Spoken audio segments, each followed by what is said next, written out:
Hi, welcome you all. This is Prabhat. Guys, happy Dhanteras to all of you. This is my IBPS PO prelim scorecard and daily targets which I am following for IBPS PO 2021. This scorecard is 2020.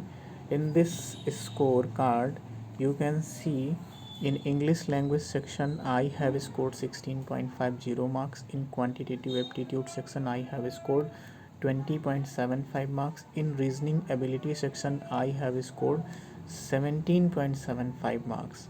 Total I scored 55 marks and cutoff was 58.50 marks. Here you can see that I scored 3.50 marks less than cutoff, and my attempt was in English language section I have attempted 28 questions. In reasoning language section, in reasoning section I have attempted 20 questions. In quantitative aptitude section I have attempted 16 questions. Total I have attempted 64 and I scored 55. तो एक बात यहाँ पे ध्यान देने वाली है कि इंग्लिश लैंग्वेज सेक्शन में मैंने 28 किए थे एंड मेरा मार्क्स है 16.50. मतलब यहाँ पे मेरी एक्यूरेसी बहुत गंदी हुई है, तो इसीलिए शायद मेरा इसमें नहीं हो पाया. एक्यूरेसी का बहुत ही रोल प्ले होता है. अगर एक्यूरेसी सही है तो मैं 55 भी करके आता तो शायद मेरा सिलेक्शन हो जाता, लेकिन एक्यूरेसी नहीं है, इस वजह से मैंने 64 भी किए फिर भी सिलेक्शन नहीं हुआ. देन पॉइंट यहाँ पे है जो रिमेंबर करने वाला है कि एक्यूरेसी जो है की रोल प्ले करेगी. एंड डेली टारगेट में current affair section 1 hour regular basis पे स्टडी करना है. सोर्स कोई सा भी, किसी भी वेबसाइट, किसी भी ऐप से, सारे सोर्स अपने आप में बेस्ट हैं. उनके पीछे बहुत एक्सपर्ट होते हैं, एक्सपर्ट फैकल्टी होती है अपने अपने सब्जेक्ट की.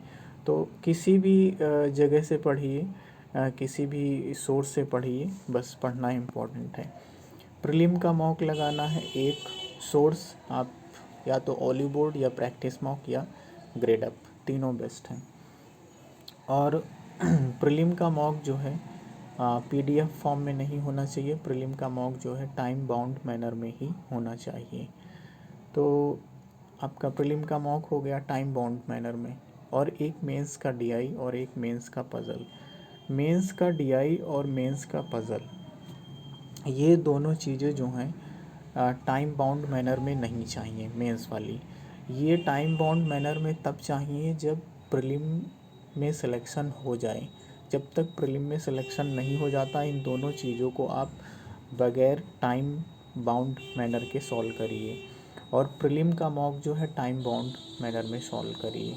और इतना करने के बाद, जैसे कि अब इसको जो है आप अप्रॉक्स करेंगे तो ये आपका 5-5.5 घंटे का जो है पूरा स्टडी शेड्यूल निकल के आता है. इतना करने के बाद 5.5-6 घंटे का टोटल निकल आएगा. इतना करने के बाद भी अगर आपको और मन करता है करने का, तो आप यहाँ से प्रीलिम का एक आपने टाइम बाउंड मैनर में दे लिया, एक आप प्रीलिम का ही किसी भी जो है PDF सोर्स से या फिर YouTube चैनल से जो है क्लास अटेंड करके वहाँ से एक जो है सॉल्व कर लो. तो इस तरीके से आपका हो जाएगा. इतना तो ये डेली शेड्यूल हो गया. डेली इतना करने के, और मेंस का जब DI हम लोग सॉल्व करेंगे 1 से 1.5 घंटे का, तो इतना ये DI सॉल्व करने के बाद आप अच्छे से थक जाएंगे. तो इसके पहले और इसके बाद में आप जो है 15-15, 20-20 मिनट का आपको गैप भी लेना पड़ेगा. इतना करने के बाद करंट अफेयर हो गया, रीजनिंग हो गया, DI हो गया और प्रीलिम का मॉक हो गया. इंग्लिश सेक्शन के लिए जो लोग हिंदी में रीड करते हैं कंटेंट, उनके लिए इम्पोर्टेंट ये है कि जो लोग हिंदी में रीड करते हैं तो उनको इंग्लिश सेक्शन पे भी काम करना पड़ेगा.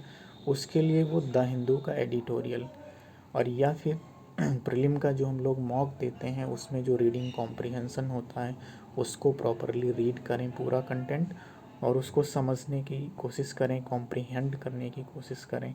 वो इम्पोर्टेंट है.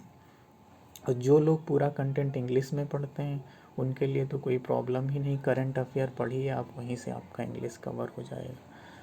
तो यहाँ पे ये इतनी चीज़ें हैं और इसके अलावा कुछ इसमें बताने वाला नहीं है।